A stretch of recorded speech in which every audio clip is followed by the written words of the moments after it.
नमस्कार, BTV news में स्वागत है आपका। आइए खबरों की शुरुआत करते हैं इस खबर के साथ। विकसित भारत संकल्प यात्रा 16 दिसंबर से 26 जनवरी तक चलेगी। इसमें एक रथ 79 वार्डों में भ्रमण कर शासकीय योजनाओं की जानकारियां हितग्राहियों तक पहुंचाने की कोशिश करेगा। इस सिलसिले में एक बैठक का आयोजन नगर निगम अध्यक्ष कार्यालय में हुआ, जिसमें पार्षदगण मौजूद रहे। जिनके परिवार से योजना का जो भी फायदा नहीं उठा पाए हैं। नगर निगम अध्यक्ष कार्यालय में एक बैठक का आयोजन हुआ, जिसमें भाजपा के पार्षद और नगर निगम के विभागीय अधिकारी मौजूद रहे। बैठक में 16 दिसंबर से निकलने वाली विकसित भारत संकल्प यात्रा की रूपरेखा एवं दायित्व तय किए गए। यात्रा पूरे 79 वार्डों में निकाली जानी है, जिसके जरिए शासकीय योजनाओं की जानकारी जनता तक पहुँचाने की कोशिश की जाएगी। जितने भी हमारे हितग्राही हैं, पात्र हितग्राही हैं, उनको अधिकतम लाभ प्राप्त हो सके, इस दिशा में हम लोग काम कर रहे हैं। और इसमें एक रथ आ रहा है जिसमें पूरी योजनाओं के बारे में माननीय मोदी जी का उद्बोधन भी है। उसमें हम सब मिलके माननीय मोदी जी की मंशा अनुरूप जो उनका है कि हर व्यक्ति, हर पात्र हितग्राही को शासन की, केंद्र सरकार की योजनाओं का, प्रदेश सरकार की योजनाओं का लाभ मिले, उस दिशा में आगे काम कर रहे हैं। निश्चित रूप से विकसित भारत संकल्प यात्रा हम लोग सब मिलकर सफल बनाएंगे। नगर निगम अध्यक्ष रिंकू विज का कहना है कि यात्रा का मकसद है कि कोई भी पात्र हितग्राही योजना के लाभ से वंचित न रह जाए। समाज की अंतिम पंक्ति में खड़े व्यक्ति को भी योजनाओं का पूरा लाभ प्राप्त हो। नगर निगम भानतलैया जोन कार्यालय में शासकीय योजनाओं में जमकर धांधली की जा रही है। दलालों के जरिए हितग्राहियों को लूटा जा रहा है। ये शिकायत जबलपुर यूथ फेडरेशन के सदस्यों ने निगम आयुक्त से की है। जबलपुर यूथ फेडरेशन के सदस्यों ने नगर निगम कमिश्नर स्वप्निल वानखड़े के नाम लिखी शिकायत अधिकारियों को सौंपी है, जिसमें लिखा है कि भानतलैया जोन कार्यालय में शामिल योजनाओं में जमकर भ्रष्टाचार हो रहा है। सारे कार्य दलालों के जरिए किए जा रहे हैं। हितग्राही दलालों के हाथों लुटने को मजबूर हैं, लिहाजा जोन अधिकारी और योजना प्रभारी को हटाया जाए। भानतलैया जोन के अंतर्गत जितने भी क्षेत्र के लोग जो आते हैं वहाँ काम करवाने, चाहे वो गरीबी रेखा, वो मजदूरी कार्ड बनवाने, या वो शादी का पहले, इसके पहले शादी का पैसा मिलता रहा, चाहे वो हो, चाहे मृत्यु का पैसा हो, जो योजना प्रभारी हैं और जो जोन के अधिकारी हैं, और वहाँ पर टोटल तरीके से दलाली से पूरे तरीके से घिरा हुआ है। और दलाली का ये आलम है कि आम नागरिक जब वहाँ काम करवाने जाता है तो कोई अधिकारी इनको सुनना और देखना भी पसंद नहीं करता है। और ज़रा से किसी ने बोला कि मेरा ये काम है, तो उसको कोई या तो फिर कोई तारीख दे देंगे या फिर उसके साथ व्यवहार ऐसा करेंगे ताकि वो आए ना। ये दलाल और अधिकारियों की साठगांठ के तहत ही ये सब काम होता है। तो शिकायत के साथ कुछ प्रकरणों की डिटेल और दस्तावेज भी अधिकारियों को सौंपे गए हैं। चंडाल भाटा ट्रांसपोर्ट नगर के 572 प्लाटों की लीज नवीनीकरण का मामला अब संभागीय कमिश्नर की रिपोर्ट पर निर्भर हो गया है। हाई कोर्ट के निर्देश पर संभागीय कमिश्नर अभय वर्मा इस मामले की जांच पड़ताल कर रहे हैं और अपनी रिपोर्ट कोर्ट में पेश करेंगे। चंडाल भाटा ट्रांसपोर्ट नगर के सभी 572 प्लॉटों की लीज नवीनीकरण का मामला अब संभागीय कमिश्नर की जांच रिपोर्ट पर निर्भर है। हाई कोर्ट के निर्देश के बाद संभागीय कमिश्नर अभय वर्मा इस मामले की जांच कर रहे हैं। लीज होल्डरों से दावे पत्र भरवा कर मंगाए गए हैं। जांच रिपोर्ट कोर्ट में पेश होगी, उसके बाद निगम आयुक्त उसे एग्जीक्यूट करेंगे। तो वो अभी वहाँ पर माननीय न्यायालय संभाग आयुक्त के यहाँ प्रोसेस चल रहा है, जिसकी कि अभी वहाँ पर 2 पेशी हो चुकी हैं। उसमें नगर निगम की ओर से मैं भी आयुक्त महोदय की ओर से रिप्रेजेंट कर रहा हूँ। तो अभी वहाँ पे दावा आवेदन प्रस्तुत होने लगे हैं संबंधित पक्षकारों के, और आगामी नियत दिनांक को माननीय न्यायालय संभाग आयुक्त महोदय के यहाँ 13 तारीख है। तो वहाँ पे संपूर्ण दावा आवेदन जो भी प्राप्त होते हैं उनमें विचारोपरांत और छानबीन के पश्चात, जांच के पश्चात जो भी रिपोर्ट माननीय संभाग आयुक्त की आएगी, तो उसमें समय रहते अपने आयुक्त महोदय नगर निगम के द्वारा उसका फिर क्रियान्वयन सुनिश्चित किया जाएगा। दरअसल प्लाटों के लीजधारी नगर निगम के खिलाफ हाई कोर्ट गए थे कि नगर निगम द्वारा लीजों का नवीनीकरण नहीं किया जा रहा है, जिसके चलते हाई कोर्ट ने जांच रिपोर्ट तैयार करने के निर्देश दिए थे।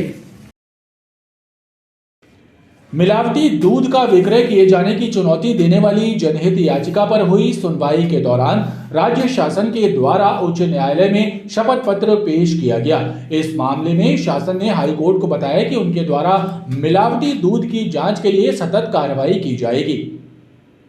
नागरिक उपभोक्ता मार्गदर्शक मंच द्वारा हाईकोर्ट में एक जनहित याचिका दायर की गई थी, जिसमें दूध में की जा रही मिलावट और बिना लाइसेंस दूध का विक्रय किए जाने का हवाला दिया गया था। इस प्रकरण में पूर्व में हुई सुनवाई के दौरान हाईकोर्ट ने शासन को नोटिस जारी किए थे, जिसके बाद कुछ समय तक शासन के निर्देश पर दूध विक्रेताओं के विरुद्ध जांच अभियान चलाया गया, लेकिन फिर ये अभियान बंद हो गया। लिहाजा याचिकाकर्ता ने आपत्ति जताई, जिसके पश्चात राज्य सरकार ने हाई कोर्ट में शपथ पत्र पेश कर पिछले 5 सालों में की गई कार्रवाई का ब्यौरा पेश किया। साथ ही मिलावटी दूध बेचने वालों के विरुद्ध सतत कार्रवाई करने का भी हलफनामा दिया है। जब याचिका दायर होती है तब तो एक्टिव होके और उसके बाद फिर वो चुप हो जाता है। इसलिए इसमें ऐसी क्रिया होना चाहिए कि सतत मॉनिटरिंग हो, कि हमेशा उस पर कार्रवाई करती हो। तब माननीय न्यायालय ने शासन को निर्देश दिए थे कि शपथ पत्र प्रस्तुत करें। कल सुनवाई के दौरान शासन की ओर से शपथ पत्र प्रस्तुत किया गया और शपथ पत्र में बताया कि पिछले 5 वर्षों में उन्होंने पूरा ब्यौरा दिया कि पिछले 5 वर्षों में कम से कम 2000 लोगों को उन्होंने दंडित किया है और जो बगैर लाइसेंस के कर रहे हैं उनकी भी कार्रवाई की जा रही है। और साथ ही साथ शपथ पत्र में वचन दिया कि आगे भी यह प्रक्रिया निरंतर जारी रहेगी और किसी भी कंडीशन में बगैर लाइसेंस के दूध बेचने नहीं दिया जाएगा और मिलावटखोरों को बख्शा नहीं जाएगा। धान उपार्जन के लिए किसानों के पंजीयन में हुए फर्जीवाड़े की शिकायत की जांच करने भोपाल से आए अधिकारियों की टीम के द्वारा बुधवार को भी जांच जारी रखी गई। बताया जा रहा है कि मझौली की वृहताकार सेवा सहकारी समिति में सिकमी नामा के रजिस्ट्रेशन की संख्या ज्यादा पाई गई है, जिसकी जांच जारी है। जबलपुर में धान उपार्जन के लिए लगभग 53,000 किसानों द्वारा पंजीयन कराया गया है और इन पंजीयनों में फर्जीवाड़ा किए जाने की शिकायत मिलने पर भोपाल से एक टीम जबलपुर में जांच के लिए पहुंची है, जो सिकमी नामा वाले किसानों के रजिस्ट्रेशन की बारीकी से छानबीन कर रही है। जिला आपूर्ति नियंत्रक कमलेश तांडेकर ने बताया कि मझौली की वृहताकार सेवा सहकारी समिति में सर्वाधिक 1680 सिकमी नामा के रजिस्ट्रेशन हैं, जिसकी जांच 4 सदस्यीय टीम कर रही है। जो भोपाल स्तर से उनकी देखा गया है कि इन केंद्र में ज़्यादा पंजीयन हुए हैं और दूसरे ज़िले एक ज़िला और है नर्मदापुरम में, तो 2 ज़िलों में देखा गया है कि एक समिति में ज़्यादा पंजीयन हुए हैं, तो वहाँ पे भोपाल स्तर से टीम बनाई गई है उन पंजीयनों की जांच के लिए। जो टीम आई हुई है भोपाल स्तर से संचालक महोदय के माध्यम से, तो वो जाँच कर रही है। ये पूरी 5 सदस्यीय टीम जांच कर रही है। सिकमी नामा जो हुए पंजीयन, उसमें किसानों के का भी देखा जा रहा है, पूछा जा रहा है, जांच की जाती है। एक पंजीयन होता है, उसके बाद फिर जांच की जाती है। उन्होंने देखा होगा, वो सत्यापन चल रहा है, उसी दौरान ये टीम भी आई है, वो भी जाँच कर रही है। कितने किसान होंगे? उसमें 1680 किसान है एक समिति है सिकमी नामा। खास बात यह है कि इस जांच के बाद पंजीयन में हुए फर्जीवाड़े की वास्तविक स्थिति स्पष्ट हो पाएगी और इसमें शामिल दोषी कर्मचारियों और फर्जी किसानों पर कार्रवाई की जाएगी। पद का दुरुपयोग कर विधि विरुद्ध तरीके से शासकीय राशि में भ्रष्टाचार किए जाने की शिकायत पर ईओडब्ल्यू ने महिला एवं बाल विकास विभाग बरगी के तत्कालीन परियोजना अधिकारी के विरुद्ध मामला दर्ज किया है। बताया जा रहा है कि गिरीश बिल्लोरे द्वारा कूट रचित दस्तावेज तैयार कर स्वयं को लाभान्वित करने की नियत से 32,69,523 रुपए का गबन किया गया। ईओडब्ल्यू द्वारा की गई जांच में इसका खुलासा हुआ। लिहाजा गिरीश बिल्लोरे के विरुद्ध धारा 420, 467, 468 समेत अन्य धाराओं के तहत प्रकरण कायम किया गया है। अपनी सास के अंतिम संस्कार में शामिल होने के लिए बनारस गए एक व्यवसायी के वसुंधरा कॉलोनी स्थित सोने मकान को चोरों ने निशाना बना लिया और अलमारी का ताला तोड़कर उसमें रखे सोने चांदी के जेवरात और 1.5 लाख रुपए पर हाथ साफ कर दिया। पीड़ित परिवार ने कोतवाली थाने में रिपोर्ट दर्ज कराई है। वसुंधरा कॉलोनी में रहने वाले एक इलेक्ट्रॉनिक शॉप के संचालक अशोक खत्री के सोने घर में चोरों ने धावा बोल दिया और ताला तोड़कर मकान में दाखिल हुए। अज्ञात चोरों ने अलमारी में रखे लगभग 30 तोले सोने के जेवर और नकद 1.5 लाख रुपए समेत अन्य कीमती सामान पर हाथ साफ कर दिया। चोरों ने इस वारदात को उस वक्त अंजाम दिया जब अशोक खत्री अपने परिवार सहित अपनी सास के अंतिम संस्कार में शामिल होने के लिए बनारस गए थे और जब वो वहां से आज वापस लौटे तो उन्हें चोरी की घटना का पता चला, जिसके बाद उन्होंने कोतवाली थाने में रिपोर्ट दर्ज कराई। रविवार रात और सोमवार रात को हम घर पे नहीं थे, ताला लगा हुआ था। इसी बीच कोई आया है और ताला तोड़ के अंदर पूरे करीब 28-30 तोला सोना और करीब 1.5 लाख की नकदी पूरा घर साफ करके गए हैं। बहुत रात को आए तो दरवाजे खुले हुए थे, लाइटें जल रही थी। मेन गेट को लांग करके आए, वो ताला वैसा का वैसा है, उस पर कोई असर नहीं आया। तो बाहर से आने पे तो महसूस नहीं हुआ, जब अंदर आए हैं तो पूरा देखा तो बहुत एकदम से हमें गश आने लगा। बगल में हमारे छोटे भाई हैं, उनकी भी वही ससुराल है, वो घर भी खाली था, वहाँ पे भी कोई नहीं था, तो आवाज़ किसी को भी सुनाई नहीं पड़ी। ठंड का मौसम है तो रात में सुनसान के कारण उसका मौके का फायदा उठाया गया है। कोतवाली पुलिस ने मामला दर्ज कर चोरों की तलाश शुरू कर दी है।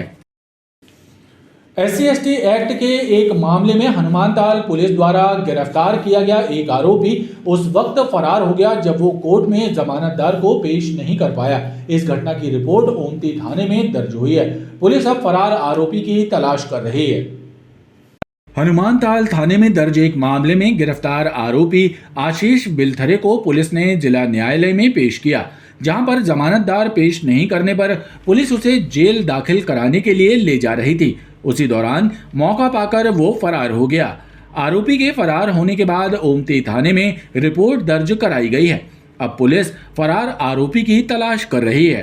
हनुमानताल थाना क्षेत्र में कोई मामला दर्ज हुआ था, उस पर यहाँ जिला न्यायालय में SC/ST कोर्ट में पेश किया गया था उसे। तो पेश करने में उसमें शायद मजिस्ट्रेट साहब ने जमानत के लिए कहा था, वो जमानतदार प्रस्तुत नहीं कर पाया, तो अंततः उसे जेल दाखिल कराना था। तो उस बीच में वो फरार हो गया, उस पर मामला दर्ज किया गया ओमती थाना क्षेत्र में और उसकी तलाश जारी है। कुछ नाम उसका? आशीष बिलथरे नाम वैसा बताया। लोन निकलवाने के नाम पर लोगों के साथ 6 करोड़ 90 लाख की धोखाधड़ी करने वाले यूनियन बैंक विजयनगर शाखा के तत्कालीन शाखा प्रबंधक समेत दलालों और रेखा ट्रेडिंग कंपनी के संचालकों के विरुद्ध EOW ने FIR दर्ज की है।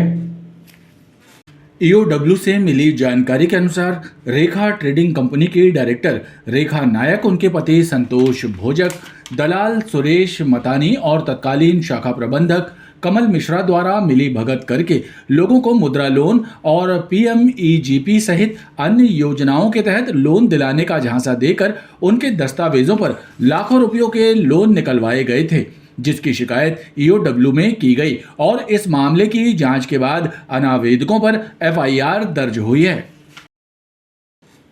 और आइए अब एक नजर डालते हैं मौसम पर। सर्द हवाओं की आमद से मौसम में ठंडक बढ़ रही है। अधिकतम तापमान में भी कमी हुई है। हालांकि न्यूनतम तापमान सामान्य से 1 डिग्री सेल्सियस ज्यादा रहा। मौसम विभाग द्वारा फिलहाल मौसम शुष्क रहने की संभावना व्यक्त की गई है। मौसम वैज्ञानिकों ने बताया कि अधिकतम तापमान 24.5 डिग्री सेल्सियस रहा, जो कि सामान्य से 1 डिग्री कम था। वहीं न्यूनतम तापमान 12.5 डिग्री सेल्सियस रहा, जो सामान्य से 1 डिग्री ज्यादा था। इसके अलावा हवाओं की दिशा उत्तरी है, जो लगभग 3 किलोमीटर प्रति घंटे की रफ्तार से चल रही हैं। खबरों का ये क्रम लगातार जारी है। आप देखते रहिए BTV न्यूज।